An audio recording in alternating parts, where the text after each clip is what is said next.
مس calculation کر جاتے ہیں؟ جی، وہ شاید سوچتے ہیں کہ اچھا یہ آؤٹ سائڈر مقبول ہے، اس کو ساتھ ملا لو تو ہم اپنے سیاسی حریفوں کو ہرا دیں گے یا اپنی کھوئی ہوئی مقبولیت واپس لے آئیں گے۔ یعنی اس آؤٹ سائڈر کی عوامی کشش کو اپنے فائدے کے لیے استعمال کرنے کی کوشش۔ ہاں، اور یہ یقین رکھتے ہوئے کہ ہم اسے قابو میں رکھ سکیں گے، یہ بہت اہم ہے۔ ساتھ ہی وہ اکثر اس آؤٹ سائڈر کے جو اصل عزائم ہوتے ہیں نا، اور جمہوری نظام کے لیے وہ کتنا بڑا خطرہ ہے، اس کو بری طرح کم سمجھنے کی غلطی کرتے ہیں، انڈر ایسٹیمیٹ کر جاتے ہیں۔ اور کبھی کبھی شاید صرف موقع پرستی بھی ہوتی ہوگی، اپرچونزم۔ یقیناً، فوری سیاسی فائدہ نظر آ رہا ہے یا یہ ڈر ہے کہ ہمارا حریف آگے نہ نکل جائے، تو یہ چیزیں انہیں اس خطرناک کھیل میں دھکیل دیتی ہیں۔ کتاب نے اس رجحان کو واضح کرنے کے لیے تاریخ سے کچھ ٹھوس مثالیں بھی دی ہیں، ہے نا؟ اٹلی میں بینیٹو مسولینی کا اقتدار میں آنا شاید پہلی مثال ہے۔ جی بالکل، پہلی جنگ عظیم کے بعد اٹلی شدید سماجی اور سیاسی بحران میں تھا۔ پرانا لبرل نظام جو تھا وہ بالکل ٹوٹ پھوٹ کا شکار تھا۔ ٹھیک ہے۔ اس ماحول میں ایک بہت تجربہ کار لبرل سیاستدان تھے جیوانی جولیٹی۔ انہوں نے 1921 کے انتخابات میں ایک بڑا غیر معمولی فیصلہ کیا۔ کیا فیصلہ تھا وہ؟ انہوں نے مسولینی کی جو ابھرتی ہوئی فاشسٹ تحریک تھی، فاشسٹ موومنٹ، اسے اپنی انتخابی فہرست، جسے بورژوا بلاک کہا گیا، اس میں شامل کر لیا۔ نتیجہ کیا نکلا اس اتحاد کا؟ جیولیٹی کامیاب ہوئے۔ جیولیٹی کے لیے تو یہ حکمت عملی انتخابی طور پر ناکام رہی، لیکن اس اتحاد نے مسولینی اور اس کی تحریک کو ایک ایسی کروشل لیجٹیمیسی دے دی، یعنی ایک طرح کی جائز سیاسی حیثیت۔ بالکل، عوام اور دوسری سیاسی قوتوں کی نظر میں ایک جائز سیاسی کردار کے طور پر قبولیت مل گئی، جو شاید اسے ورنہ نہ ملتی۔ پھر جب بعد میں حالات ایسے بنے کہ مسولینی کو وزیر اعظم مقرر کیا گیا، تو جولیٹی اور اینٹونیو سالانڈرا جیسے جو پرانے نظام کے بڑے رہنما تھے، انہوں نے شروع میں اطمینان ظاہر کیا، سوچا کہ چلو شاید اس سے ملک میں امن قائم ہو جائے گا۔ لیکن ہوا اس کے برعکس۔ بالکل، کتاب کہتی ہے کہ بہت جلد ہی پورا اٹلی مسولینی کے بٹ اینڈ سپر یعنی لگام اور مہمیز کے نیچے آ گیا۔ وہ گھوڑا قابو میں آ چکا تھا۔ یہ واقعی ایک خوفناک مثال ہے کہ کیسے ایک غلط سیاسی چال پوری قوم پر بھاری پڑ گئی۔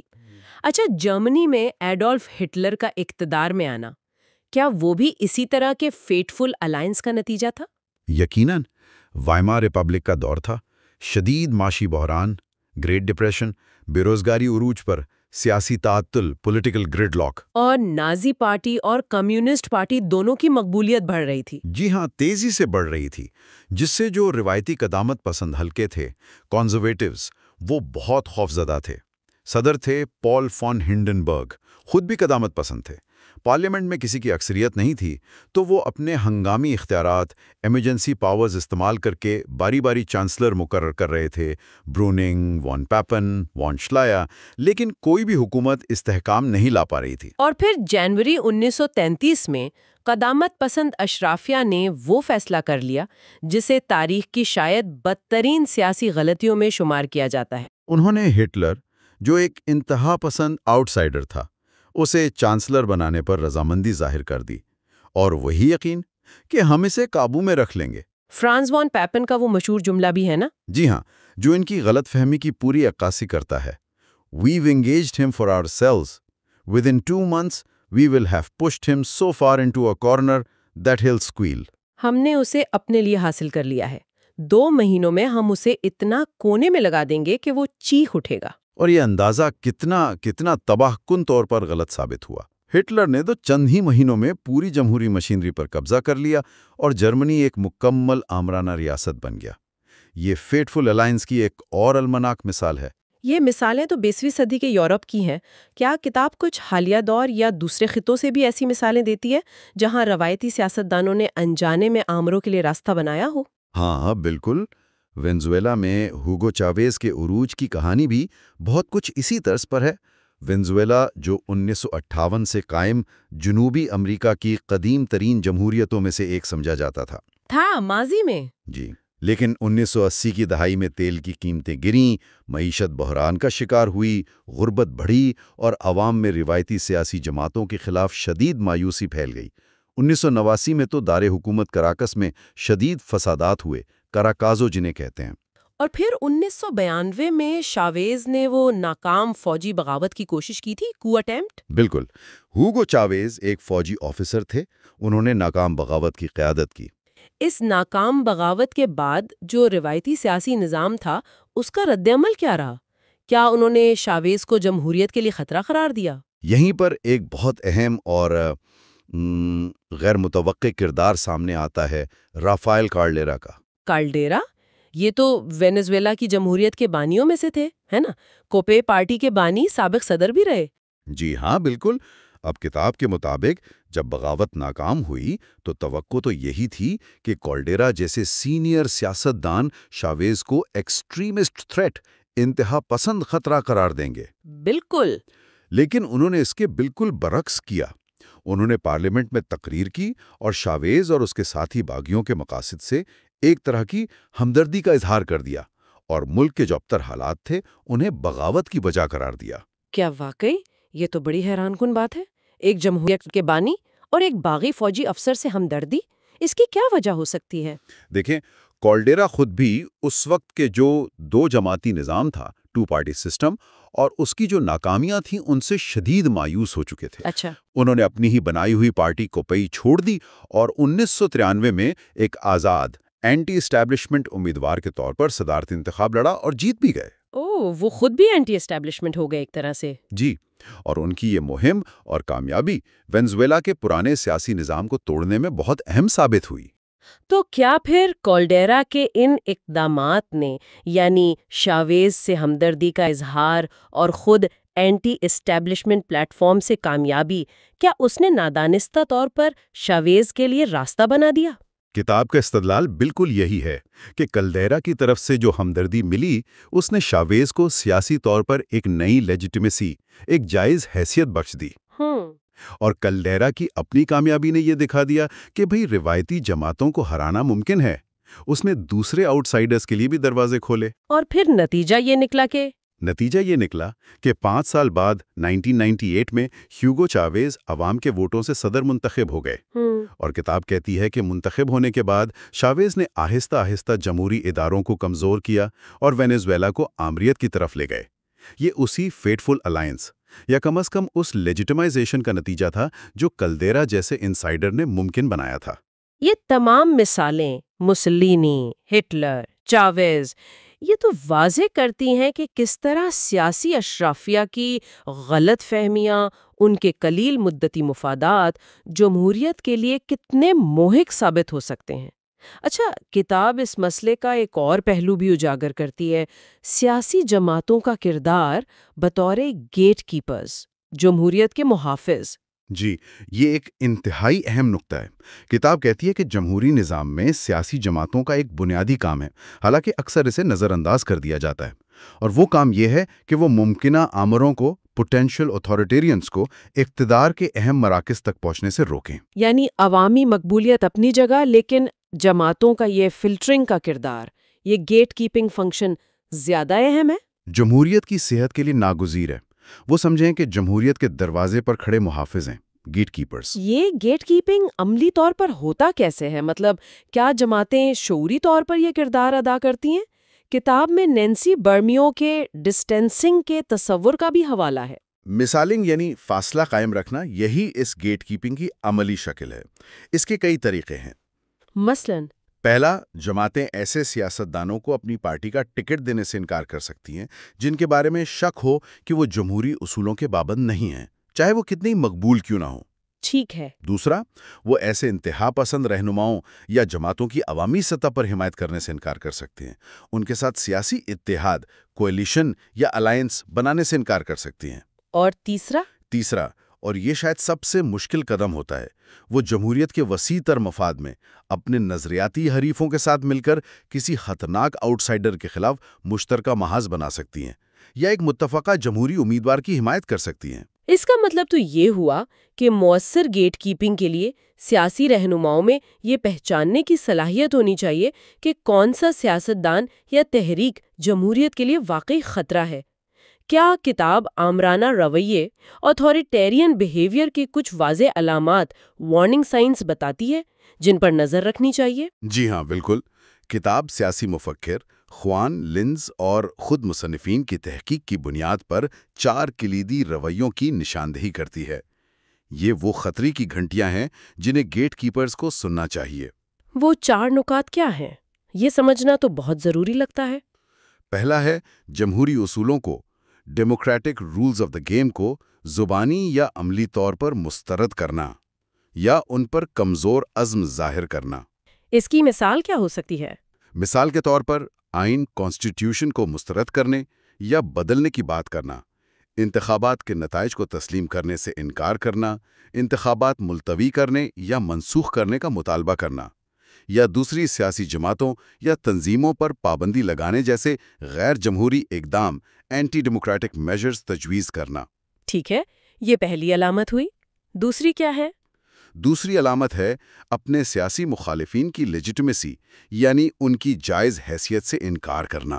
مطلب یہ کہ انہیں صرف سیاسی حریف نہیں سمجھنا، بلکہ انہیں ملک دشمن، غدار، نظام کے لیے خطرہ یا کسی نہ کسی طرح سے ناجائز قرار دینا، ان پر یہ الزام لگانا کہ وہ جمہوری عمل کا حصہ بننے کے اہل ہی نہیں ہیں۔ اچھا، اور تیسرا رویہ؟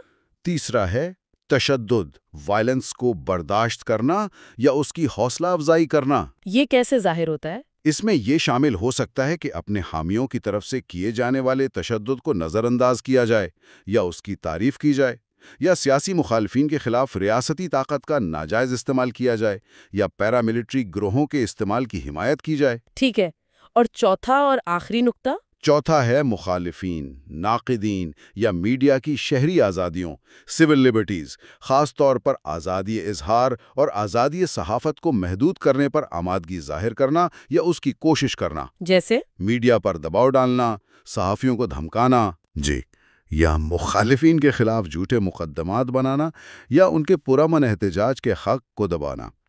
کتاب کا کہنا ہے کہ جو عوامیت پسند آؤٹ سائیڈرز ہوتے ہیں وہ اکثر ان چاروں معیارات میں سے کسی ایک یا زیادہ پر پورے اترتے ہیں۔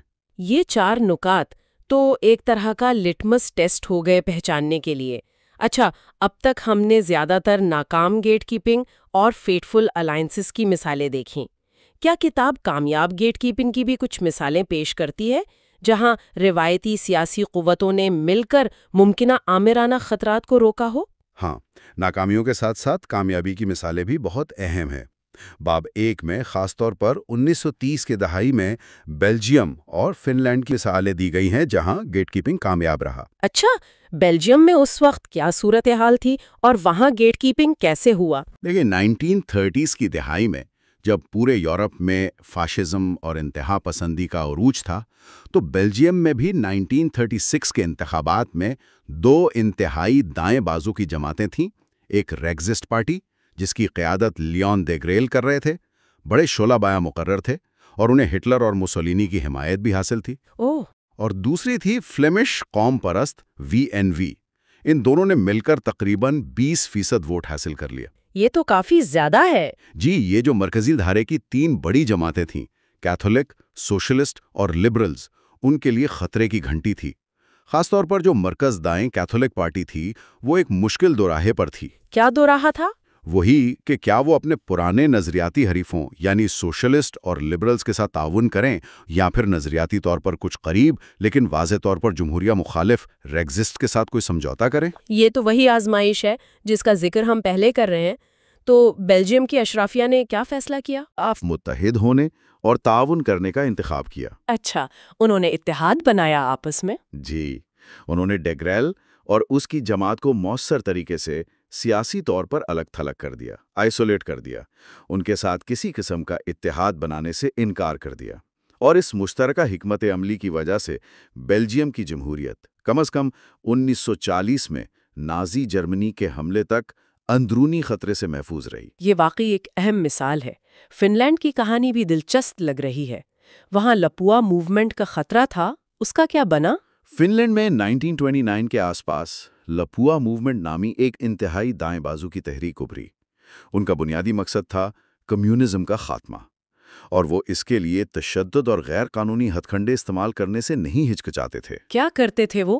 انہوں نے کمیونسٹ ارکان پارلیمان کو اغوا کیا، ان کے دفاتر پر حملے کیے اور جو مرکزی دھارے کے اعتدال پسند سیاستدان تھے ان کو بھی دھمکایا۔ شروع میں ملک کی جو بڑی مرکز دائیں جماعت تھی، ایگریرین یونین، اس نے اس کی کھل کر مخالفت نہیں کی۔ کیوں؟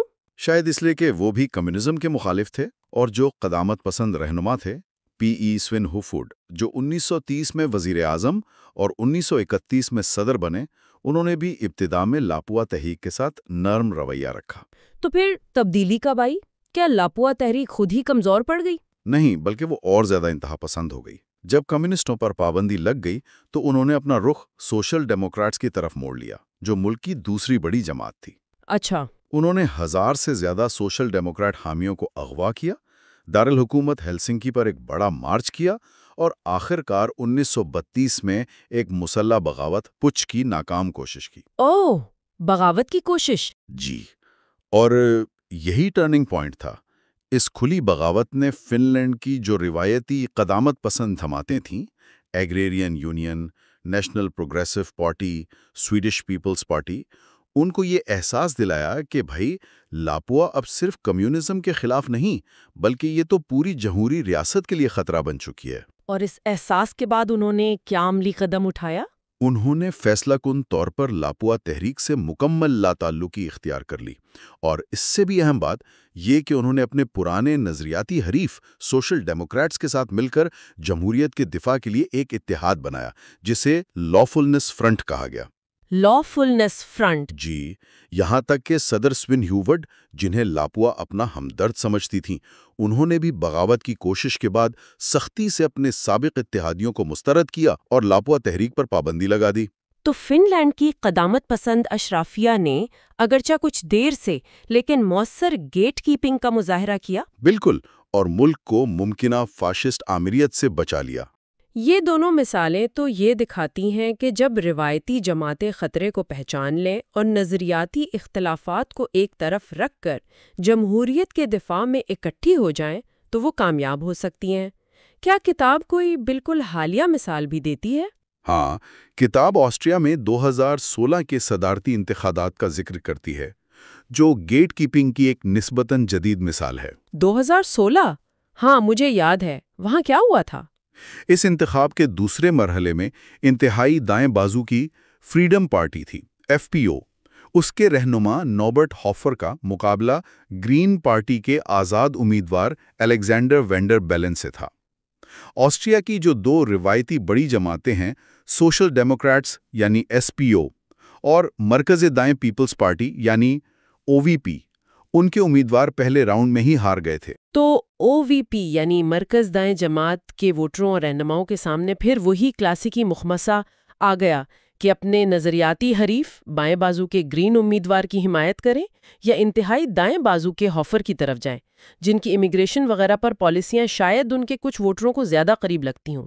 بالکل وہی صورتحال تھی، اور یہاں OVP کے اہم رہنماؤں نے گیٹ کیپنگ کا کردار ادا کیا۔ کتاب کے مطابق پارٹی کے کئی نمایاں رہنما، جیسے سابق چانسلر امیدوار اینڈریاس کول، اس وقت کے وائس چانسلر رائنہارڈ میٹرلینر اور ویانا کے سابق میئر ایرہارڈ بوسیک، ان سمیت کئی مقامی رہنماؤں اور میئرز نے عوامی طور پر وانڈر بیلن کی حمایت کا اعلان کر دیا۔ اچھا، انہوں نے گرین امیدوار کی حمایت کی؟ جی، بوسیک کا بیان تو بہت اہم تھا۔ انہوں نے کہا کہ وہ یہ فیصلہ جذبات میں نہیں بلکہ گہرے غور و فکر کے بعد کر رہے ہیں، اور وہ نہیں چاہتے کہ انہیں یورپ کی دیگر انتہا پسند جماعتوں جیسے لوپین فرانس، جوبک ہنگری، وائلڈرز نیدرلینڈز اور AFD جرمنی کی طرف سے مبارکباد ملے۔ یعنی انہوں نے واضح طور پر انتہا پسندی کو مسترد کرنے کو نظریاتی وابستگی پر ترجیح دی۔ بالکل۔ اور اس گیٹ کیپنگ کوشش کا نتیجہ کیا نکلا؟ کیا اس سے انتخاب پر کوئی فرق پڑا؟ وانڈر بیلن یہ انتخاب جیتے، اگرچہ بہت ہی کم فرق سے، تقریباً 31,000 ووٹوں سے۔ بہت کم فرق؟ جی ہاں، لیکن بعد میں جو ایگزٹ پولز ہوئے، ان کے تجزیے سے یہ بات سامنے آئی کہ OVP ووٹرز کی حمایت فیصلہ کن تھی۔ تقریباً 55% OVP حامیوں نے دوسرے راؤنڈ میں وانڈر بیلن کو ووٹ دیا۔ اچھا خاصا تناسب ہے۔ ہاں، اور مزید یہ کہ وینڈو بیلن کے 48% ووٹرز نے کہا کہ ان کا بنیادی مقصد ہافر کو صدر بننے سے روکنا تھا۔ کتاب یہ بھی تسلیم کرتی ہے کہ ایف پی او بعد کے پارلیمانی انتخابات میں کامیاب رہی اور آسٹریا میں انتہا پسندی کا چیلنج ختم نہیں ہوا، لیکن کم از کم اس اہم صدارتی انتخاب میں روایتی جماعت کے رہنماؤں کی طرف سے کی گئی گیٹ کیپنگ نے ایک بڑا فرق ڈالا اور ایک انتہائی دائیں بازو کے امیدوار کو ملک کے اعلیٰ ترین عہدے پر پہنچنے سے روک دیا۔ تو یہ تمام مثالیں، ناکام اور کامیاب دونوں، اسی بات پر زور دیتی ہیں کہ جمہوریت صرف آئین اور قوانین کا نام نہیں ہے، یہ سیاسی رہنماؤں اور جماعتوں کے شعوری فیصلوں پر، ان کی ذمہ داری کے احساس پر، اور خاص طور پر ممکنہ آمرانہ خطرات کے سامنے ان کی گیٹ کیپنگ کے کردار پر بہت زیادہ انحصار کرتی ہیں۔ اب آتے ہیں چیپٹر 2 گیٹ کیپنگ ان امریکہ پر۔ کتاب کہتی ہے کہ جمہوریتوں کو چلانے کے لیے سیاسی جماعتیں ایک طرح کا قلعہ یا آپ کہہ لیں گیٹ کیپر کا کردار ادا کرتی ہیں۔ جی بالکل۔ یعنی ان کا ایک اہم کام یہ ہے کہ وہ ایسے امیدواروں کو اقتدار کے قریب آنے سے روکیں جو انتہا پسند ہوں یا وہ خود جمہوری نظام کے لیے خطرہ ہوں۔ صحیح۔ امریکہ میں کتاب کے مطابق یہ نظام کافی عرصے تک کافی مؤثر طریقے سے کام کرتا رہا۔ بالکل، کتاب یہی بتاتی ہے کہ امریکی سیاسی تاریخ کے ایک آپ کہہ لیں بڑے حصے میں سیاسی جماعتوں نے یہ نگہبانی یا گیٹ کیپنگ کا کردار بڑی کامیابی سے نبھایا ہے۔ اچھا۔ شروع میں تو یہ کام کانگریس کے اندر موجود کاکسز یعنی کانگریشنل کاکسز کرتے تھے، اور بعد میں پھر قومی party conventions, national party conventions, وہ امیدواروں کا فیصلہ کرتے تھے۔ اور یہ فیصلے کون کرتا تھا؟ مطلب یہ پارٹی باسز والی بات جو ہے؟ جی، یہ فیصلے پارٹی کے بڑے رہنما، جنہیں پارٹی باسز بھی کہا جاتا تھا، اکثر بند دروازوں کے پیچھے اسموک فلڈ رومز میں کرتے تھے۔ اچھا، تو عوام کی رائے شامل نہیں ہوتی تھی اس میں؟ یہ مندوبین ڈیلیگیٹس کون ہوتے تھے؟ نہیں، یہ مندوبین عوام کی طرف سے منتخب نہیں ہوتے تھے۔ انہیں تو ریاستی اور مقامی پارٹی کمیٹیاں چنتی تھیں، اور عموماً وہ پارٹی رہنماؤں کی ہدایات پر ہی آپ سمجھیں عمل کرتے تھے۔ اچھا۔ تو اس پورے نظام کا نتیجہ یہ تھا کہ پارٹی کے اندرونی لوگ یعنی انسائیڈرز وہی فیصلہ کن ہوتے تھے۔ ان کی حمایت کے بغیر کسی بھی امیدوار کے لیے آگے بڑھنا وہ تقریباً ناممکن تھا۔ تو یہ تو ایک طرح سے ان لوگوں کو روک دیتا تھا جنہیں پارٹی کی قیادت پسند نہیں کرتی تھی۔ بالکل، یا قابل اعتبار نہیں سمجھتی تھیں۔ تو یہ ایک دلچسپ تضاد ہے۔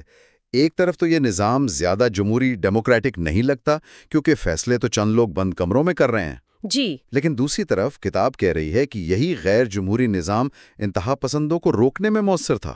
جی ہاں، کتاب اسی ٹریڈ آف کی بات کرتی ہے۔ یہ نظام نمائندگی ریپریزنٹیٹیو ہونے کے لحاظ سے کمزور تھا، خاص طور پر غریبوں، خواتین یا نسلی اقلیتوں کو اس میں اب دیکھیں کم ہی نمائندگی ملتی تھی۔ صحیح۔ لیکن یہ ایک بہت مؤثر فلٹر ضرور تھا۔ پارٹی کے اندرونی لوگ امیدواروں کو ذاتی طور پر جانتے تھے، ان کے ساتھ کام کر چکے ہوتے تھے، اور اس وجہ سے وہ ان کے کردار، کیریکٹر، ان کی قوت فیصلہ، ججمنٹ اور دباؤ میں کام کرنے کی صلاحیت کا بہتر اندازہ لگا سکتے تھے۔ اچھا۔ کتاب اسے ایک طرح کا پیئر ریویو کہتی ہے، یعنی ہم مرتبہ لوگوں کا جائزہ۔ پیئر ریویو جیسے تعلیمی جرائد میں ہوتا ہے کہ ماہرین ایک دوسرے کے کام کو جانچتے ہیں، یہاں سیاستدان ایک دوسرے کو جانچ رہے تھے۔ بالکل وہی تصور ہے، اور اسی فلٹرنگ کے ذریعے کتاب کے مطابق امریکہ میں ایسے کئی ممکنہ طور پر خطرناک امیدواروں کو روکا گیا جنہوں نے دنیا کے دیگر ممالک میں جمہوریتوں کو اب دیکھیں شدید نقصان پہنچایا تھا۔ کیا کتاب میں کچھ ٹھوس مثالیں ہیں؟ کن لوگوں کو اس نظام نے روکا، یہ سمجھنے کے لیے کہ یہ فلٹر عملی طور پر کیسے کام کرتا تھا؟ ہاں، کتاب کئی دلچسپ مثالیں دیتی ہے۔ ایک بہت نمایاں مثال ہنری فورڈ کی ہے۔ 20ویں صدی کے شروع میں وہ دنیا کے امیر ترین افراد میں سے تھے، گاڑیوں کی صنعت میں انقلاب برپا کیا تھا، لیکن ساتھ ہی وہ آپ دیکھیں کھلے عام یہود مخالف، اینٹی سیمیٹک تھے اور عجیب و غریب سازشی نظریات پھیلاتے تھے۔ اچھا۔ عوام میں وہ بے حد مقبول تھے۔ فارچون میگزین نے تو انہیں ریڈیو کی تاریخ کی سب سے بڑی شخصیات میں شمار کیا تھا۔ لیکن پارٹی رہنماؤں نے انہیں مکمل طور پر مسترد کر دیا۔ کالیئرز میگزین کے ایک پول میں پارٹی رہنماؤں کی نظر میں ان کا درجہ 5واں تھا۔ عوام میں اتنی مقبولیت کے باوجود؟ یعنی مقبولیت کافی نہیں تھی، پارٹی کی قیادت کی وہ توثیق لازمی تھی۔ بالکل۔ اسی طرح ہیوئی لانگ تھے، لوئیزیانا کے گورنر اور پھر سینیٹر۔ وہ بھی عوام میں بہت مقبول تھے، لیکن اپنی طاقت کے استعمال اور قانون کو نظر انداز کرنے کی وجہ سے بدنام بھی تھے۔ پارٹی رہنماؤں نے انہیں بھی الگ تھلگ رکھا اور وہ 1936 کے کنونشن میں صدر روزویلٹ کو چیلنج کرنے کی پوزیشن میں ہی نہیں آ سکے۔ اچھا، اور مثالیں؟ پھر فادر چارلز کافلن تھے، ایک ریڈیو پریسٹ جن کے لاکھوں سننے والے تھے اور وہ فیشزم کی طرف مائل تھے۔ سینیٹر جوزف مکارٹھی جو اپنی کمیونسٹ مخالف مہم کی وجہ سے بہت مقبول ہوئے، لیکن پارٹی اور سینٹ نے بالآخر ان کی مذمت سینشر کی۔ اور جارج والیس جو نسل پرستی اور علیحدگی پسندی سیگریگیشنسٹ کے حامی تھے، وہ بھی عوام میں مقبولیت کے باوجود کبھی بڑی پارٹی کی صدارتی نامزدگی حاصل نہیں کر سکے۔ تو کتاب کا زور اسی بات پر ہے کہ امریکی جمہوریت کا اصل محافظ عوام کی وہ جمہوری اقدار سے وابستگی نہیں، بلکہ سیاسی جماعتوں کے یہ گیٹ کیپرز تھے۔ جی، کتاب کا بنیادی نقطہ یہی ہے۔ یہ واقعی ایک اہم نقطہ ہے۔ تو یہ نظام اگرچہ اپنی خامیاں رکھتا تھا، ایک طرح سے مؤثر حفاظتی حصار تھا۔ کتاب کے مطابق پھر ایسا کیا ہوا کہ یہ دیوار کمزور پڑ گئی؟ یہ تبدیلی کیسے آئی؟ کتاب کے مطابق یہ تبدیلی بتدریج نہیں آئی، بلکہ ایک بڑی تبدیلی 1960 کی دہائی کے آخر میں آئی، خاص طور پر 1968 کے ڈیموکریٹک نیشنل کنونشن میں جو ہنگامے اور انتشار ہوا تھا نا۔ وہ کافی مشہور ہے۔ جی، اس کے رد عمل میں مکگورن فریزر کمیشن بنائی گئی، جس نے پارٹی کے نامزدگی کے عمل میں اصلاحات ریفارمز تجویز کیں۔ ان کا بنیادی مقصد اس عمل کو زیادہ کھلا اوپن اپ بنانا تھا تاکہ عام ووٹروں، خواتین اور اقلیتوں کو زیادہ نمائندگی مل سکے۔ زیادہ نمائندگی اور کھلاپن، یہ تو جمہوری اصولوں کے مطابق اچھی بات لگتی ہے۔ ظاہری طور پر تو ایسا ہی لگتا ہے، لیکن ان اصلاحات کا سب سے دور رس نتیجہ لازمی پرائمریز، بائنڈنگ پرائمریز کا متعارف ہونا تھا۔ بائنڈنگ پرائمریز، اچھا۔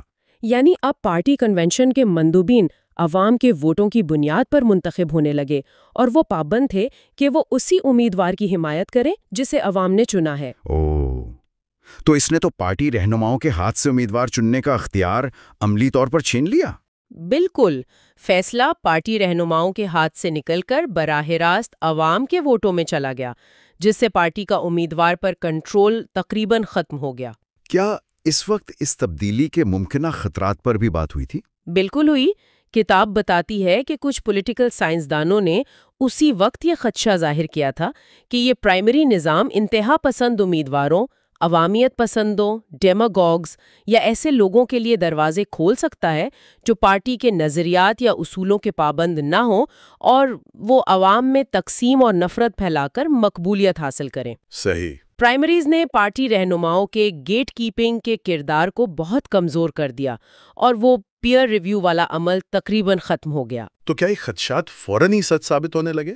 کیا پرائمریز کے ذریعے کوئی بڑا آؤٹ سائیڈر کامیاب ہو گیا؟ شروع میں ایسا نہیں ہوا۔ کتاب کہتی ہے کہ کئی باہر والے آؤٹ سائیڈر سامنے آئے، جیسے جیسی جیکسن، پیٹ رابرٹسن، پیٹ بیوکینن اور سٹیو فوربس، لیکن وہ سب بالآخر نامزدگی حاصل کرنے میں ناکام رہے۔ اچھا، کیوں؟ پرائمری کہتی ہے۔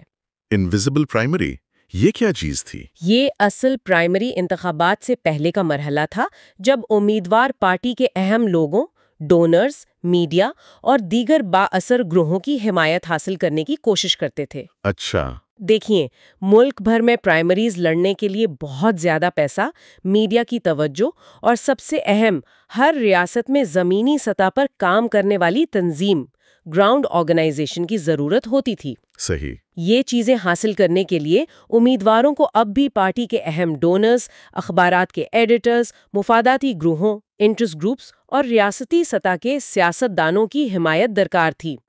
ان اتحادیوں کے بغیر نامزدگی جیتنا اب بھی بہت مشکل تھا۔ تو ایک طرح سے گیٹ کیپنگ کسی نہ کسی شکل میں جاری رہا، بس اس کا طریقہ بدل گیا تھا۔ پارٹی باسز کے اسموک فلڈ رومز کی جگہ اس انویزیبل پرائمری نے لے لی۔ جی ہاں، آپ کہہ سکتی ہیں کہ یہ ایک غیر رسمی قسم کی گیٹ کیپنگ تھی، جو اگرچہ نظر نہیں آتی تھی، پھر بھی ایک طرح کا فلٹر تھی۔ لیکن پھر یہ فلٹر بھی کمزور پڑ گیا، وہ کیسے ہوا؟ کتاب اس کی دو بڑی وجوہات بتاتی ہے۔ پہلی، سیاست میں باہر سے آنے والے پیسے، آؤٹ سائڈ منی کی مقدار میں ڈرامائی اضافہ۔ پیسہ؟ جی، خاص طور پر سپریم کورٹ کے 2010 کے سٹیزنز یونائٹڈ فیصلے کے بعد، جس نے کارپوریشنز اور یونینز کو سیاسی مہمات پر لامحدود رقم خرچ کرنے کی اجازت دے دی۔ اچھا، تو اس سے کیا فرق پڑا؟ اس کا نتیجہ یہ ہوا کہ اب معمولی امیدوار بھی، جنہیں پارٹی اسٹیبلشمنٹ کی حمایت حاصل نہ ہوں، چند ارب پتی ڈونرز کی مدد سے یا انٹرنیٹ کے ذریعے چھوٹی چھوٹی عطیات جمع کر کے بڑی رقم اکٹھی کر سکتے تھے۔ انہیں پارٹی کے روایتی فنڈ ریزنگ نیٹ ورک پر انحصار کرنے کی ضرورت کم ہو گئی۔ یعنی پیسے کا بہاؤ پارٹی کے کنٹرول سے باہر چلا گیا۔ اور دوسری وجہ؟ دوسری بڑی وجہ متبادل میڈیا، آلٹرنیٹیو میڈیا کا دھماکہ خیز پھیلاؤ تھا، خاص طور پر دائیں بازو کی طرف۔ آلٹرنیٹیو میڈیا جیسے؟ Fox News, talk radio shows اور ویب سائٹس کا ایک پورا جال بن گیا، جسے کتاب کنزرویٹو انٹرٹینمنٹ کمپلیکس کہتی ہے۔ اچھا، کنزرویٹو انٹرٹینمنٹ کمپلیکس۔ جی، اس نے امیدواروں کو یہ موقع فراہم کیا کہ وہ روایتی میڈیا اداروں اور پارٹی کے ڈھانچوں کو نظر انداز، بائی پاس کر کے براہ راست ووٹروں تک پہنچیں اور قومی سطح پر شہرت حاصل کریں۔ تو یہ دونوں چیزیں مل گئیں، باہر کا پیسہ اور متبادل میڈیا، اور انہوں نے انویزیبل پرائمری کو کمزور کر دیا۔ بالکل، ان دونوں عوامل نے مل کر نامزدگی کے عمل کو پہلے سے کہیں زیادہ کھلا اور پارٹی کنٹرول سے آزاد بنا دیا۔ انویزیبل پرائمری کا اثر بہت کم ہو گیا۔ تو یہ نیا زیادہ کھلا نظام کس قسم کے امیدواروں کے لیے زیادہ سازگار ثابت ہوا؟ کتاب کہتی ہے کہ یہ نظام خاص طور پر ان باہر والوں، آؤٹ سائڈرز کے لیے بہت سازگار تھا، جن کے پاس یا تو بے پناہ ذاتی دولت تھی، یعنی منی، یا پھر وہ پہلے سے مشہور تھے، فیم، یعنی سیلیبریٹیز۔ اچھا، دولت یا شہرت؟ جی، وہ اپنی دولت یا شہرت استعمال کر کے انویزیبل پرائمری کے مرحلے کو بڑی حد تک نظر انداز کر سکتے تھے۔ فوربس، جو ایک ارب پتی بزنس مین تھے، پیٹ رابرٹسن، جو ایک مشہور ٹی وی مبلغ تھے، اور پیٹ بیوکینن، جو ایک معروف ٹی وی کمنٹیٹر تھے، ان سب نے اپنی دولت یا میڈیا تک رسائی کا فائدہ اٹھا کر سنجیدگی سے نامزدگی حاصل کرنے کی کوشش کی۔ لیکن وہ جیتے نہیں تھے؟ نہیں، وہ جیتے نہیں، لیکن انہوں نے یہ راستہ دکھا دیا کہ پارٹی اسٹیبلشمنٹ کی حمایت کے بغیر بھی سنجیدہ امیدوار بنا جا سکتا ہے۔ اور یہیں سے شاید ڈونلڈ ٹرمپ کی کہانی جڑتی ہے۔ کتاب کے مطابق یہ کمزور ہوتا ہوا گیٹ کیپنگ نظام ان کے عروج میں کیسے مددگار ثابت ہوا؟ کتاب کا مرکزی نقطہ یہی ہے کہ ڈونلڈ ٹرمپ کا صدر بننا بڑی حد تک اسی مؤثر گیٹ کیپنگ کی ناکامی کی کہانی ہے۔ یہ ناکامی کتاب کے مطابق 3 اہم مراحل پر واضح طور پر نظر آتی ہے۔ کون سے 3 مراحل؟ پہلا مرحلہ انویزیبل پرائمری میں ناکامی تھی۔ ٹرمپ کو پارٹی کے اندرونی لوگوں یعنی اسٹیبلشمنٹ کی حمایت نہ ہونے کے برابر حاصل تھی۔ نیٹ سلور جیسے مشہور تجزیہ کار شروع میں ان کے جیتنے کے امکانات کو بہت ہی کم بتا رہے تھے۔ ہاں، مجھے یاد ہے۔ لیکن ٹرمپ کو میڈیا کی طرف سے غیر معمولی اور آپ کہیں مفت کی توجہ ملی۔ ان کی متنازع باتیں ہیڈ لائنز بناتی رہیں اور ووٹروں میں ان کی براہ راست اپیل نے پارٹی رہنماؤں کی عدم حمایت کو بے اثر کر دیا۔ اور متبادل میڈیا کا بھی کردار تھا؟ جی ہاں، بالکل۔ متبادل میڈیا جیسے برائٹ پارٹ نیوز وغیرہ نے ان کی بھرپور حمایت کی، تو وہ انویزیبل پرائمری کے روایتی تقاضوں کو پورا کیے بغیر ہی آگے بڑھتے گئے۔ یعنی میڈیا کی توجہ اور عوامی مقبولیت نے پارٹی اسٹیبلشمنٹ کی مزاحمت کو ایک طرح سے توڑ دیا۔ دوسرا مرحلہ کیا تھا؟ دوسرا مرحلہ خود پرائمریز میں ناکامی تھی۔ چونکہ میک گورن فریزر اصلاحات کے بعد پرائمریز لازمی بائنڈنگ ہو چکی تھی، ٹرمپ نے ان پرائمریز میں تقریباً 14 ملین ووٹ حاصل کیے۔ 14 ملین! یہ تو بہت زیادہ ہیں۔ جی، اس بڑی تعداد میں ووٹوں نے انہیں ایک ایسی عوامی اور قانونی حیثیت لیجٹمیسی دے دی جسے پارٹی رہنماؤں کے لیے نظر انداز کرنا ناممکن ہو گیا۔ 2016 کے ریپبلکن نیشنل کنونشن RNC میں کچھ کوششیں ہوئیں کہ مندوبین کو ٹرمپ کی حمایت سے روکا جائے، وہ ڈیلیگیٹس ان باؤنڈ تحریک وغیرہ۔ ہاں، کچھ ہلچل ہوئی تھی۔ جی، لیکن وہ سب ناکام ہو گئیں۔ جیسا کہ RNC کی ایک رکن سنڈی کوسٹا نے کہا، he wanted fair and square. اس وقت تک پارٹی رہنماؤں کے پاس اپنی ہی پارٹی کی صدارتی نامزدگی کی چابیاں نہیں رہی تھیں۔ یہ تو پارٹی کی اندرونی کہانی ہو گئی۔ تیسرا مرحلہ کیا تھا؟ تیسرا مرحلہ عام انتخابات جنرل الیکشن میں ناکامی کا تھا۔ کتاب اسے کلیکٹیو ایبڈیکیشن یعنی اجتماعی دستبرداری کہتی ہے۔ کلیکٹیو ایبڈیکیشن مطلب یہ کہ بہت سے لوگوں نے جو مخالفت کر سکتے تھے نہیں کی۔ یہاں مصنفین دوسرے ممالک کی مثالیں دیتی ہیں، جیسے آسٹریا میں 2016 میں اور فرانس میں 2017 میں، جب مرکزی دائیں بازو سینٹر رائٹ کے سیاست دانوں ہیں اپنی پارٹی کے امیدواروں کی شکست کے بعد انتہائی دائیں بازو کے امیدوار کو روکنے کے لیے اپنے نظریاتی مخالف یعنی مرکزی بائیں بازو یا لبرل امیدوار کی حمایت کا اعلان کیا۔ اچھا، انہوں نے ووٹروں سے کہا کہ ملک اور جمہوریت کو بچانے کے لیے نظریاتی اختلافات کو بالائے طاق رکھ کر انتہائی پسند کو ووٹ نہ دیں۔ لیکن امریکہ میں ایسا نہیں ہوا؟ نہیں ہوا۔ کتاب کے مطابق امریکہ میں زیادہ تر نمایاں ریپبلکن رہنماؤں نے اپنی ذاتی ناپسندیدگی یا تحفظات کے باوجود بالآخر ٹرمپ کی ہی حمایت کی۔ جنہوں نے کھل کر ڈیموکریٹک امیدوار ہلیری کلنٹن کی حمایت کی، وہ زیادہ تر ریٹائرڈ سیاستدان تھے جن کا اپنا سیاسی مستقبل آپ سمجھے داؤ پر نہیں لگا تھا۔ تو کتاب یہ کہہ رہی ہے کہ اگر بڑے ریپبلکن رہنما کھل کر مخالفت کرتے تو نتیجہ مختلف ہو سکتا تھا۔ کتاب یہ دلیل دیتی ہے کہ اگر اس وقت کے نمایاں ریپبلکن رہنما جیسے ایوان نمائندگان کے اسپیکر پال رائن، سینٹ میں اکثریتی لیڈر مچ میکونل یا سینیٹر جان مکین واضح طور پر ٹرمپ کو جمہوریت کے لیے خطرہ قرار دے کر کلنٹن کی حمایت کا اعلان کر دیتے تو شاید 2016 کے انتخابات کا نتیجہ مختلف ہوتا، جیسا کہ فرانس میں اندازہ لگایا گیا کہ قدامت پسند امیدوار فلون کے حامیوں کے ووٹوں نے میکرون کی جیت میں اہم کردار ادا کیا۔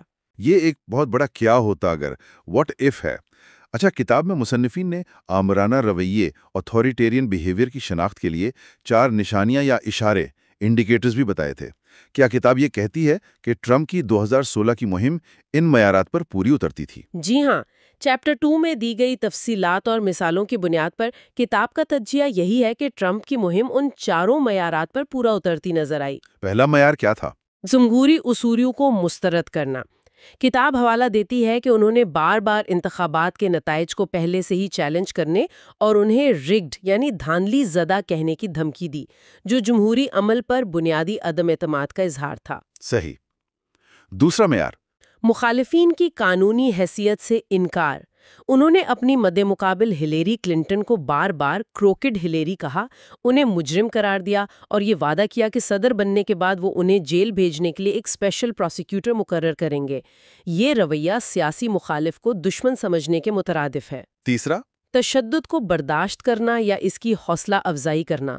کتاب ان کی ریلیوں میں دیے گئے کئی بیانات کا حوالہ دیتی ہے جہاں انہوں نے مظاہرین کے خلاف تشدد کی نہ صرف حوصلہ افزائی کی بلکہ اسے سراہا۔ جیسے یہ کہنا کہ کاش پرانے دن ہوتے، انہیں ایسٹریچر پر باہر لے جایا جاتا، یا ایک مظاہرہ کرنے والے کے بارے میں کہنا کہ میں اس کے منہ پر مکہ مارنا چاہوں گا۔ انہوں نے یہ بھی کہا کہ اگر ان کے حامیوں نے مظاہرین کو نقصان پہنچایا تو وہ ان کے قانونی اخراجات ادا کریں گے۔ ایک موقع پر انہوں نے سیکنڈ امینڈمنٹ یعنی اسلحہ رکھنے کے حق کے حامیوں کے حوالے سے کلنٹن کے خلاف ممکنہ تشدد کا مبہم اشارہ بھی دیا۔ اور چوتھا معیار؟ مخالفین اور میڈیا کی شہری آزادیوں سول لبرٹیز کو محدود کرنے پر آمادگی، readiness to curtail civil liberties of opponents including media. انہوں نے بار بار میڈیا کو عوام کا دشمن، اینیمی آف دا پیپل قرار دیا، لائبل لاز یعنی ہتک عزت کے قوانین کو کھولنے کی دھمکی دی تاکہ میڈیا اداروں پر مقدمہ کرنا آسان ہو جائے، اور ان میڈیا اداروں کو سزا دینے کی دھمکیاں دیں جو ان پر تنقید کرتے تھے۔ تو ان سب باتوں کو ملا کر دیکھا جائے تو کتاب کا بنیادی پیغام کیا بنتا ہے اس چیپٹر میں؟ کتاب کا بنیادی نقطہ یہ ہے کہ امریکہ میں سیاسی جماعتوں کی جو روایتی نگہبانی گیٹ کیپنگ کی صلاحیت تھی وہ بتدریج کمزور ہوتی گئی۔ خاص طور پر پرائمری نظام کے لازمی ہونے، باہر کے پیسے کی ریل پیل اور متبادل میڈیا کے پھیلاؤ نے ان حفاظتی دیواروں کو آپ کہہ لیں گرا دیا۔ اور اس کمزوری کا نتیجہ؟ اس کمزوری نے ایک ایسے شخص کے لیے راستہ کھول دیا جو کتاب کے مصنفین کے نزدیک آمرانہ رویے کے واضح اشارے دے رہا تھا۔ اس تاریخی حفاظتی رکاوٹ سیف گارڈ کی ناکامی نے کتاب کے مطابق امریکی جمہوریت کی بنیادوں کو کمزور کیا اور ایک ایسے امیدوار کو صدر بننے کا موقع فراہم کیا جسے شاید پرانا نظام اپنی تمام خامیوں کے باوجود روک لیتا۔ یعنی جمہوری عمل کو زیادہ کھلا اوپننس دینے کی کوششوں نے غیر ارادی طور پر اسے ایسے خطرات سے دوچار کر دیا جن سے پرانا اگرچہ کم جمہوری نظام اسے بچائے ہوئے تھا۔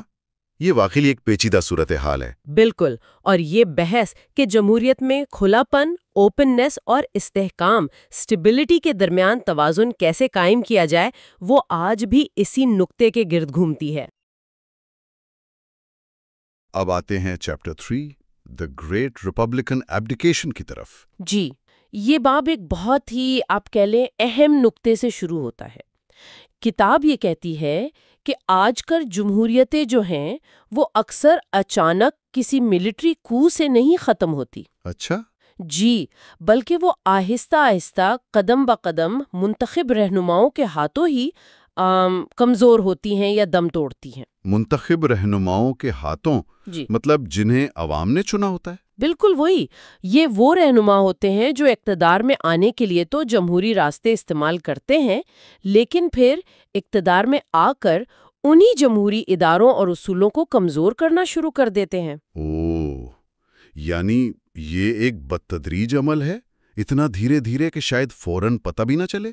ہاں بالکل، کتاب نے اس کو سمجھانے کے لیے وینزویلا میں ہیوگو چاویز کی مثال دی ہے۔ اچھا، چاویز والی مثال؟ جی جی جی جی، وہ 1998 میں صدر منتخب ہوئے تھے، ایک کرپٹ نظام کے خلاف عوامی غصے کو استعمال کر کے۔ شروع میں تو سب کچھ آپ دیکھیں جمہوری ہی لگ رہا تھا، نئے انتخابات ہوئے، نیا آئین بنا، لیکن پھر اقتدار میں آنے کے بعد، خاص طور پر جب ان کی مقبولیت کم ہونے لگی، تو انہوں نے آہستہ آہستہ جمہوری رکاوٹوں کو ہٹانا شروع کیا، جیسے حزب اختلاف کا ریکال ریفرنڈم تھا، اسے ڈیلے کیا۔ اچھا جی، پھر عدلیہ کو اپنے حامیوں سے بھر دیا، میڈیا پر دباؤ ڈالا اور بالآخر صدارتی مدت کی جو حدیں تھیں وہ بھی ختم کر دیں۔ اور یہ سب کچھ اہم بات یہ ہے کہ قانونی یا نیم قانونی طریقوں سے کیا گیا، یعنی بظاہر قانون کے دائرے میں رہ کر۔ جی ہاں، اور نتیجہ یہ نکلا کہ تقریباً 2 دہائیوں بعد وینزویلا ایک واضح آمریت بن چکا تھا۔ تو کتاب کا پوائنٹ یہ ہے کہ یہ ایک نیا طریقہ ہے جمہوریت کے خاتمے کا جو بیلٹ باکس سے ہی شروع ہوتا ہے۔ یہ تو کافی تشویشناک بات ہے۔ بالکل، اور یہیں پر سیاسی جماعتوں کا کردار، جسے کتاب گیٹ کیپرز کہتی ہے، یعنی دروازے کے محافظ، وہ بہت اہم ہو جاتا ہے۔ گیٹ کیپرز، یہ کیا تصور ہے؟ کتاب کے مطابق کسی بھی جمہوریت کی صحت کا ایک بنیادی پیمانہ یہ ہے کہ وہاں کی جو سیاسی جماعتیں ہیں اور ان کے رہنما، کیا وہ انتہا پسند، جمہوریت دشمن یا ممکنہ اتھارٹیرین رجحانات رکھنے والے ڈیماگوگز کو اقتدار کے مرکزی دھارے میں آنے سے روکنے کی صلاحیت اور ارادہ رکھتے ہیں۔ یعنی پارٹی ایک فلٹر کا کام کرتی ہے۔ بالکل، گیٹ کیپنگ کی کئی سطحیں ہیں۔ بنیادی ذمہ داری تو یہ ہے کہ ایسے لوگوں کو پارٹی کا ٹکٹ ہی نہ دیا جائے، خاص طور پر بڑے عہدوں کے لیے۔ ٹھیک۔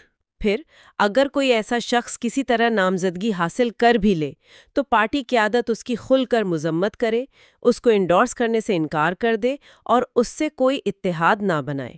اور اگر صورتحال زیادہ سنگین ہو؟ جی، اور سب سے بڑھ کر اگر جمہوریت کو واقعی شدید خطرہ ہو تو یہ ذمہ داری بھی بنتی ہے کہ اپنے نظریاتی مخالفین کے ساتھ مل کر ایک جمہوری امیدوار کی حمایت کی جائے تاکہ اس خطرے کو روکا جا سکے۔ یہ ایک طرح سے جمہوریت کا آپ کہہ لیں دفاعی نظام ہے۔ تو کیا امریکہ میں یہ نظام، یہ گیٹ کیپنگ ماضی میں کام کرتا رہا ہے؟ کتاب کیا کہتی ہے اس بارے میں؟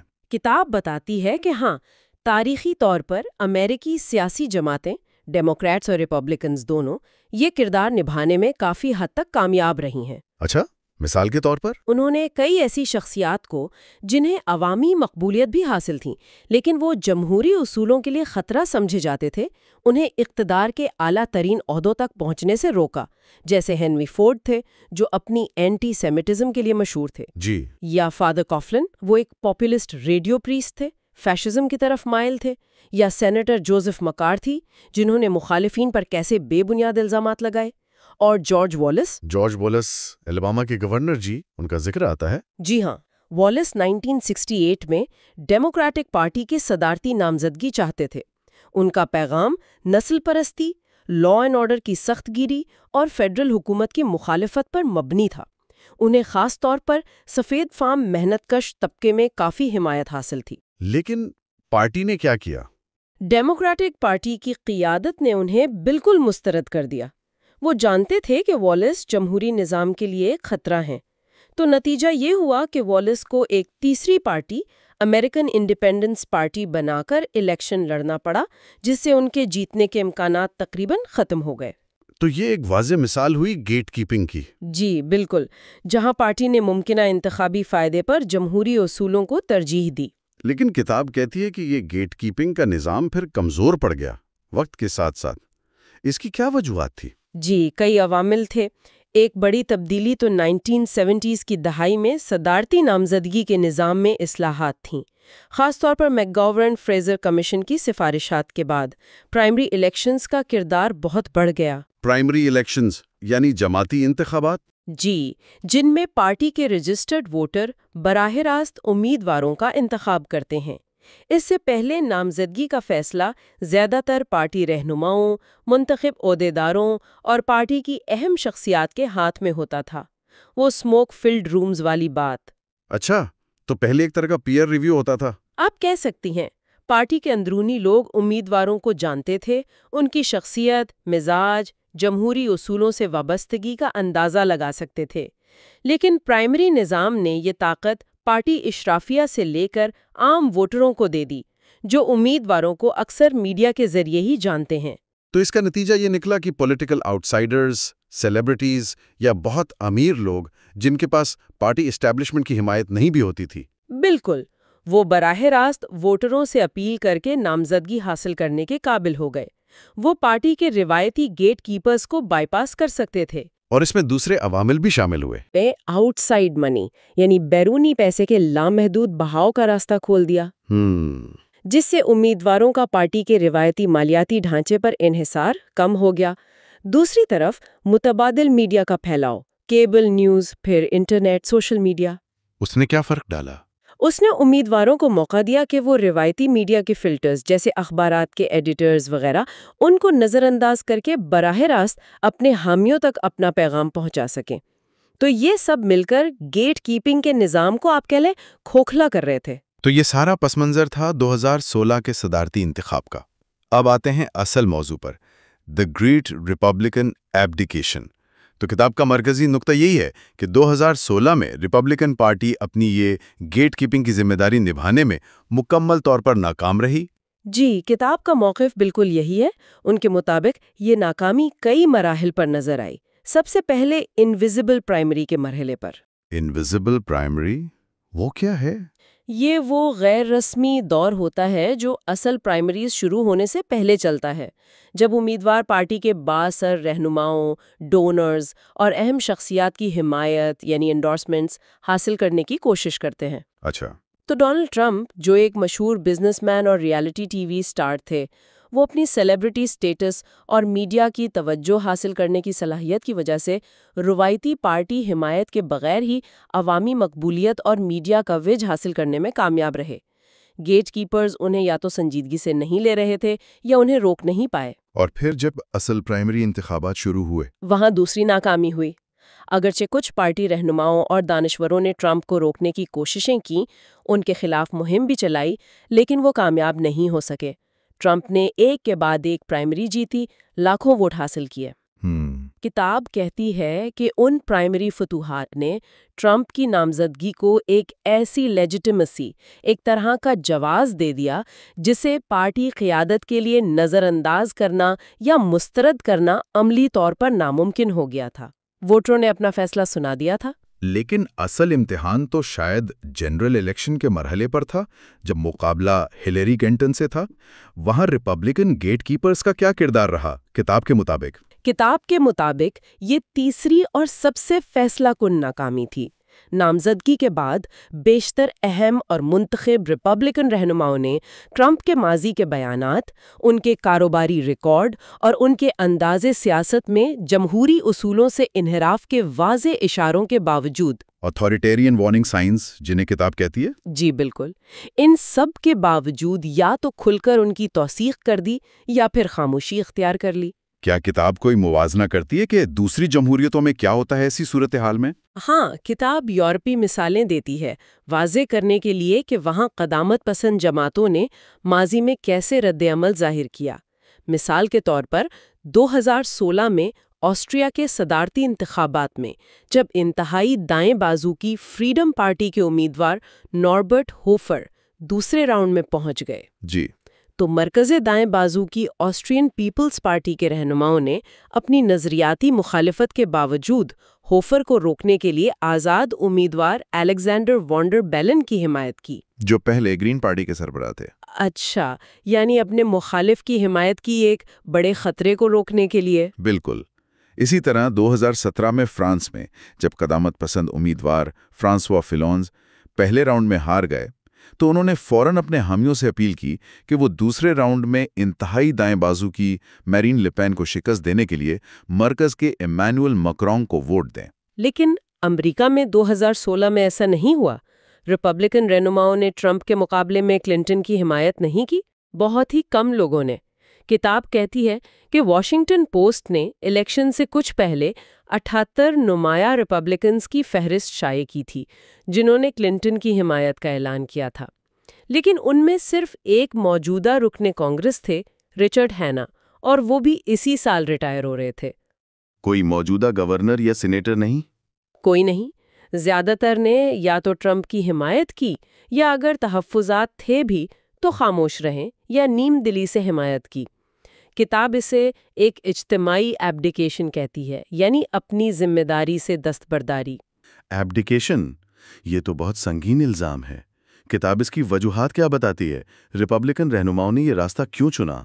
دیکھیے، یہ باب وجوہات پر بہت تفصیل میں نہیں جاتا کیونکہ فوکس خود ایبڈیکیشن پر ہے، لیکن کچھ ممکنہ عوامل کی طرف اشارہ ضرور ہے جن کا ذکر شاید بعد کے ابواب میں زیادہ تفصیل سے ہو۔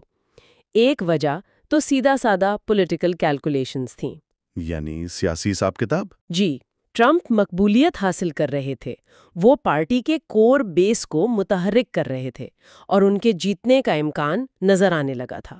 پارٹی رہنماؤں نے شاید سوچا کہ ان کی مخالفت کر کے وہ جیتنے والی پارٹی کا حصہ بننے سے محروم رہ جائیں گے۔ اور دوسرا عنصر؟ دوسرا عنصر حمایت کھونے کا خوف، fear of losing support. Party رہنما، خاص کر منتخب عہدوں پر جو تھے، وہ اپنے ووٹروں کی ناراضگی سے ڈرتے تھے، خاص کر پرائمری ووٹرز کی۔ اچھا، ٹرمپ کی حمایت پارٹی کے اندر اتنی مضبوط ہو چکی تھی کہ ان کی مخالفت کرنا ایک طرح سے سیاسی خودکشی لگتا تھا۔ وہ اپنی پوزیشن، اپنا اثر و رسوخ کھونے کا خطرہ مول نہیں لینا چاہتے تھے۔ اور کیا کوئی نظریاتی پہلو بھی تھا؟ پارٹی کی سوچ میں کوئی تبدیلی آ رہی تھی؟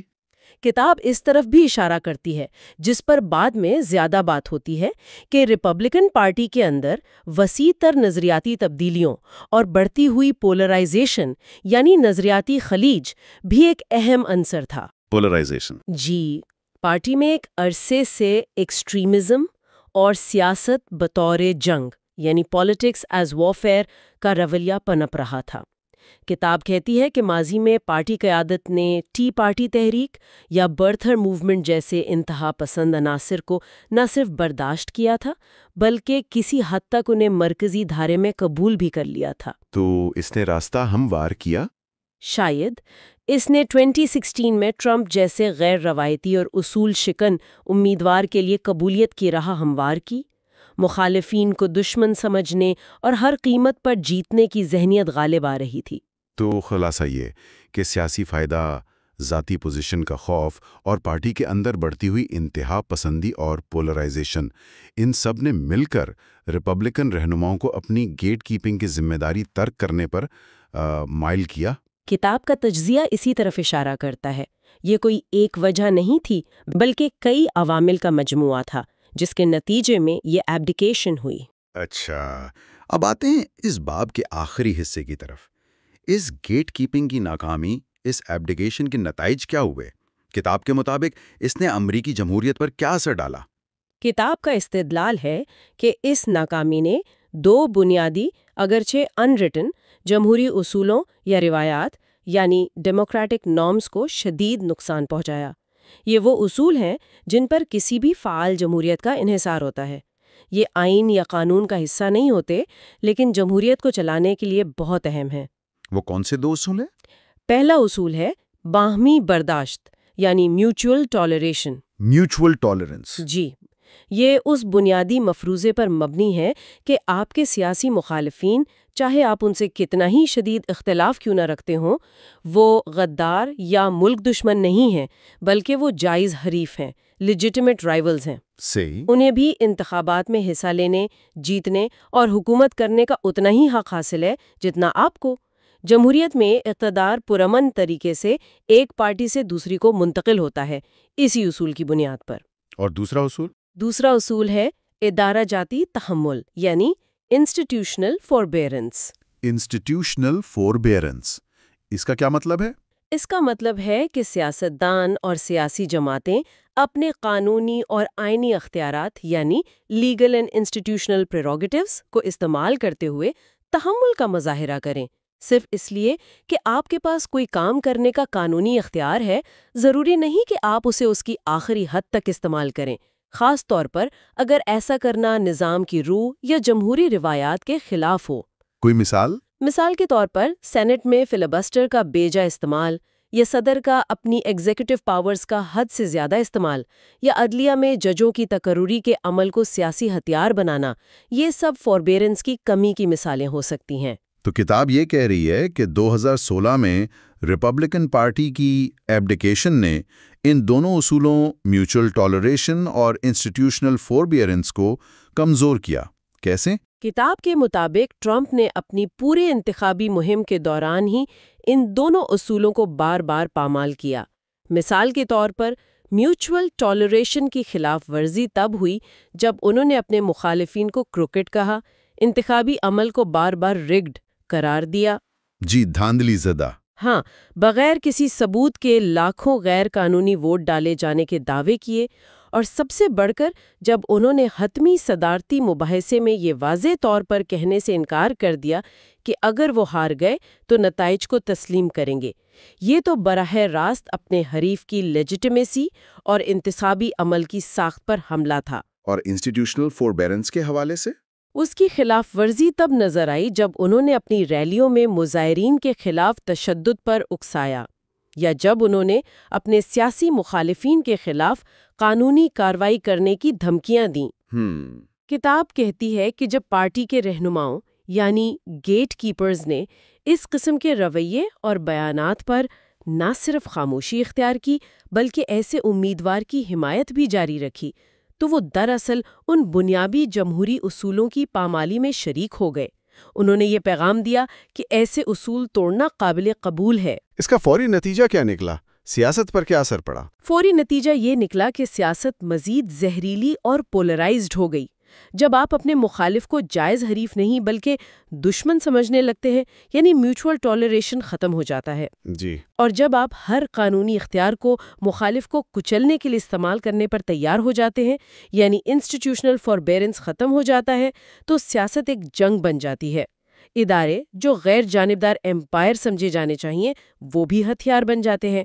کتاب اس طرز عمل کو کانسٹیٹیوشنل ہارڈ بال کہتی ہے۔ کانسٹیٹیوشنل ہارڈ بال یعنی آئینی اختیارات کا بے رحمی سے استعمال۔ بالکل، اپنے سیاسی مقاصد کے لیے۔ اور اس سب کا جمہوریت کے مستقبل پر کیا اثر پڑتا ہے کتاب کے مطابق؟ کتاب خبردار کرتی ہے کہ جب مرکزی دھارے کی جماعتیں اپنی گیٹ کیپنگ کی ذمہ داری ترک کر دیتی ہیں تو وہ نہ صرف جمہوری اصولوں کو کمزور کرتی ہیں بلکہ وہ دراصل جمہوریت مخالف قوتوں، اینٹی ڈیموکریٹک فورسز اور نظریات رکھنے والوں کو اقتدار تک پہنچنے کا راستہ فراہم کرتی ہیں۔ اچھا۔ اور جب ایسے رہنما اقتدار میں آ جاتے ہیں جو ان اصولوں کا احترام نہیں کرتے تو پھر وہ انہی جمہوری اداروں، عدلیہ، قانون نافذ کرنے والے ادارے، سول سروس، انتخابی نظام، ان کو اپنے اقتدار کو مضبوط کرنے اور مخالفین کو دبانے کے لیے استعمال کر سکتے ہیں۔ یعنی وہ نظام کو ہی اپنے مقاصد کے لیے استعمال کرنا شروع کر دیتے ہیں۔ جی، وہ کھیل کے ریفریز کو قابو کر سکتے ہیں، مخالف آوازوں جیسے میڈیا یا آزاد اداروں کو کمزور کر سکتے ہیں، اور آہستہ آہستہ کھیل کے بنیادی اصول، رولز آف دا گیم ہی بدل سکتے ہیں۔ تو چیپٹر 3 کا بنیادی پیغام یہ ہے کہ 2016 میں ریپبلکن پارٹی کی طرف سے اپنی تاریخی گیٹ کیپنگ کی ذمہ داری سے دستبرداری یعنی ایبلیکیشن ایک بہت ہی فیصلہ کن لمحہ تھا۔ جی بالکل۔ اس نے نہ صرف ایک ایسے امیدوار کو اقتدار تک پہنچایا جس نے جمہوری اصولوں سے بے نیازی کا اظہار کیا تھا، بلکہ اس نے خود ان اصولوں کو کمزور کر کے امریکی جمہوریت کے لیے ایک نیا خطرہ پیدا کر دیا۔ جی ہاں، یہ باب اسی بات پر زور دیتا ہے کہ جمہوریت صرف مضبوط آئین اور قوانین کا نام نہیں، بلکہ یہ ان لکھی ہوئی روایات، ان نارمز پر بھی قائم ہوتی ہے جنہیں سیاسی رہنماؤں اور جماعتوں کو فعال طور پر برقرار رکھنا ہوتا ہے۔ جب یہ گارڈ ریلز، یہ حفاظتی رکاوٹیں کمزور پڑ جاتی ہیں یا گرا دی جاتی ہیں تو پوری جمہوری عمارت خطرے میں پڑ جاتی ہے۔ تو اب آتے ہیں چیپٹر 4 کی طرف، سبورٹنگ ڈیموکریسی۔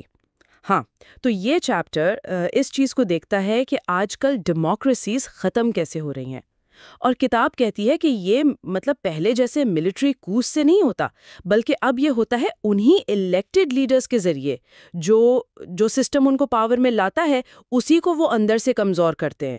یہ واقعی سوچنے والی بات ہے۔ بالکل، اور یہ ہوتا بھی بہت آہستہ آہستہ ہے، پتہ بھی نہیں چلتا۔ کتاب میں ایک بڑی اچھی مثال ہے فٹ بال میچ کی، کہ جیتنے کے لیے آپ پہلے ریفریز کو قابو کرتے ہیں، پھر جو اپوزیشن کے مین پلیئرز ہیں ان کو باہر کر دیتے ہیں، اور پھر اینڈ میں جا کر آپ رولز ہی بدل دیتے ہیں اپنے فائدے کے لیے، اور سب جیسے آپ نے کہا لیگالٹی کے نام پر۔ ہاں، یہ فٹ بال والی مثال سے بات کافی واضح ہو جاتی ہے۔ تو پہلا قدم ریفریز کو قابو کرنا۔ یہ ریفریز ہیں کون ڈیموکریٹک سسٹم میں؟ کتاب کیا کہتی ہے؟ دیکھیں، یہاں ریفریز سے مراد وہ سب ادارے ہیں جن سے ہم توقع رکھتے ہیں کہ وہ غیر جانبدار رہیں گے، جیسے جوڈیشل سسٹم ہو گیا، لا انفورسمنٹ باڈیز ہیں، انٹیلیجنس ایجنسیز، ٹیکس اتھارٹیز یا پھر ریگولیٹری ایجنسیز۔ جو لوگ پاور کو کنسالیڈیٹ کرنا چاہتے ہیں ان کے لیے ان پر قبضہ کرنا بہت بہت ضروری ہے۔ اور یہ قبضہ کرتے کیسے ہیں؟ کوئی خاص طریقہ ہے اس کا؟ ایک جو عام طریقہ کتاب بتاتی ہے وہ یہ کہ جو پرانے غیر جانبدار سول سرونٹس ہیں ان کو آپ کہہ لیں خاموشی سے سائڈ پہ کر دیا جاتا ہے، اور ان کی جگہ اپنے لوگ لائلسٹس لگا دیے جاتے ہیں۔ اس میں ہنگری کی مثال دی ہے کتاب نے کہ 2010 میں جب وکٹر اوربان واپس پاور میں آئے تو انہوں نے ایک ایک کر کے جو آزاد ادارے تھے، prosecution service, state audit office, ombudsman, statistical office, یہاں تک کہ کانسٹیٹیوشنل کورٹ، سب میں اپنے حامی بھر دیے۔ اچھا، تو ہی وہی پیکنگ دا کورٹس والی اسٹریٹجی ہے، یا اداروں میں اپنے بندے بھر دینا۔ لیکن کیا یہ ہر جگہ ممکن ہوتا ہے؟ کچھ اداروں میں تو شاید لوگوں کو ہٹانا اتنا آسان نہ ہو۔ بالکل ٹھیک، جن اداروں کو اس طرح صاف کرنا یعنی کنٹرول کرنا مشکل ہوتا ہے وہاں پھر دوسرے طریقے استعمال ہوتے ہیں۔ پیرو کی مثال ہے، 1990s میں پریزیڈنٹ فوجی موری کے جو انٹیلیجنس چیف تھے ولادیمرو مونٹیسینوس، اس نے تو حد ہی کر دی تھی۔ ان کی نیشنل انٹیلیجنس سروس نے اپوزیشن پولیٹیشنز، ججز، بزنس مین، صحافی، سینکڑوں لوگوں کی انہوں نے ویڈیوز بنوا لی، ان کی غیر قانونی ایکٹیویٹیز کی چپکے سے، اور پھر ان ویڈیوز کی بنیاد پر بلیک میل کیا۔ بلیک میل؟ سیدھا سیدھا۔ جی ہاں۔ اور کتاب یہ بھی کہتی ہے کہ وہ مونٹیسینوس کئی سپریم کورٹ ججز اور پروسیکیوٹرز کو باقاعدہ ماہانہ کیش دیتا تھا، رشوت۔ یا اللہ! تو یا تو خرید لو یا بلیک میل کرو، یہ تو بالکل کھلی کرپشن ہے۔ لیکن اگر کوئی جج نہ بکے، نہ بلیک میل ہو، پھر تیسرا ہتھیار ہے امپیچمنٹ کا، مواخذہ کا۔ ارجنٹینا کی مثال دی ہے۔ 1946 میں جب پیرون صدر بنے تو سپریم کورٹ کے 5 میں سے 4 ججز ان کے خلاف تھے، تو پیرون کے لوگوں نے کانگریس میں ان میں سے 3 پر میلفیزنس یعنی بدعنوانی کا الزام لگا کر امپیچمنٹ چلا دیا۔ اچھا۔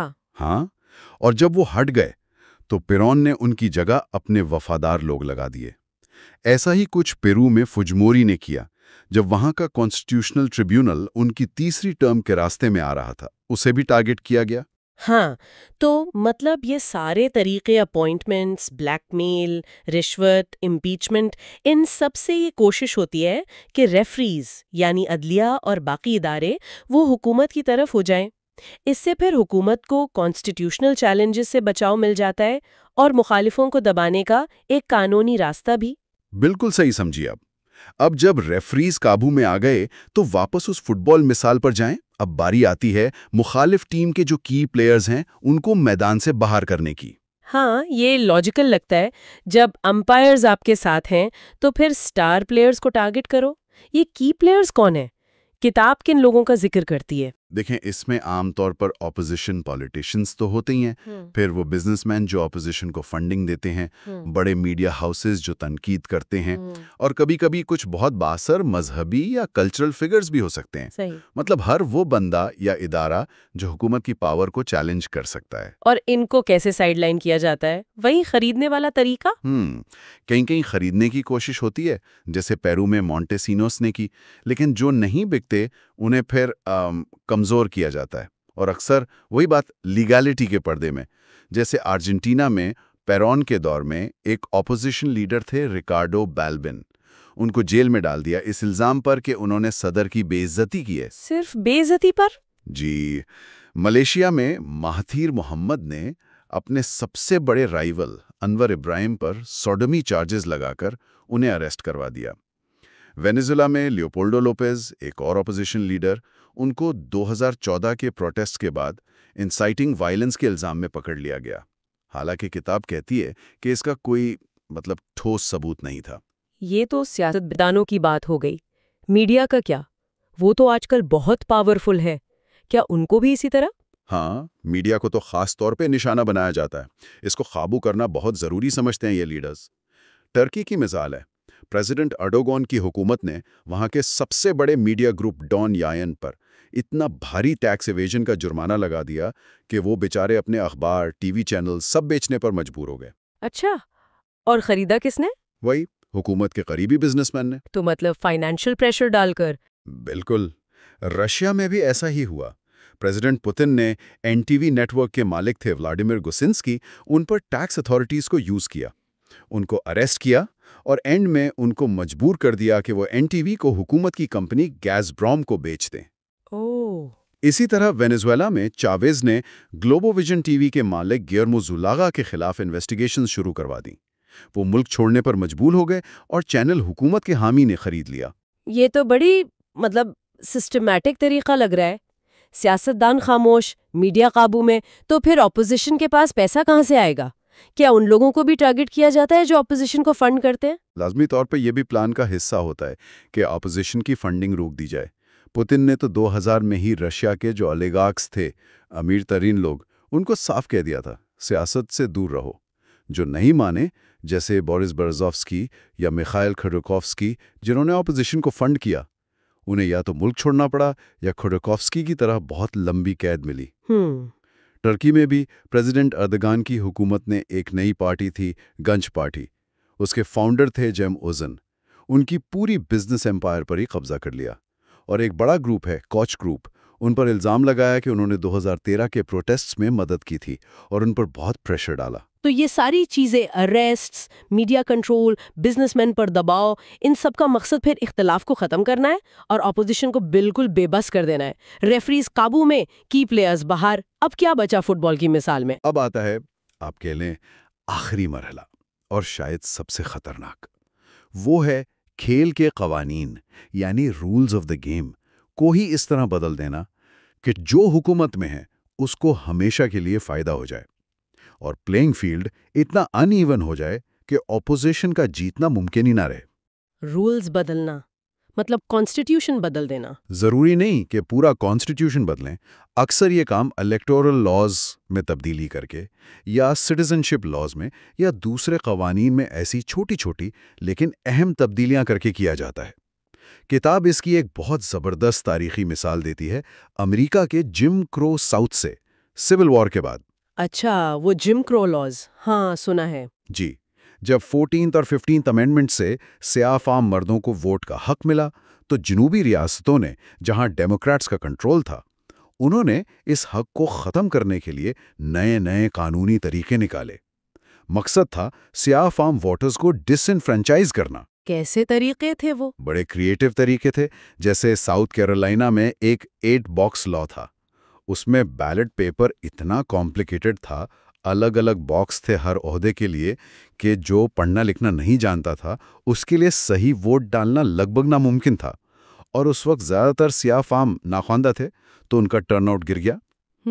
پھر پول ٹیکس لگائے گئے، یعنی ووٹ ڈالنے کے لیے پیسے دینے پڑتے تھے۔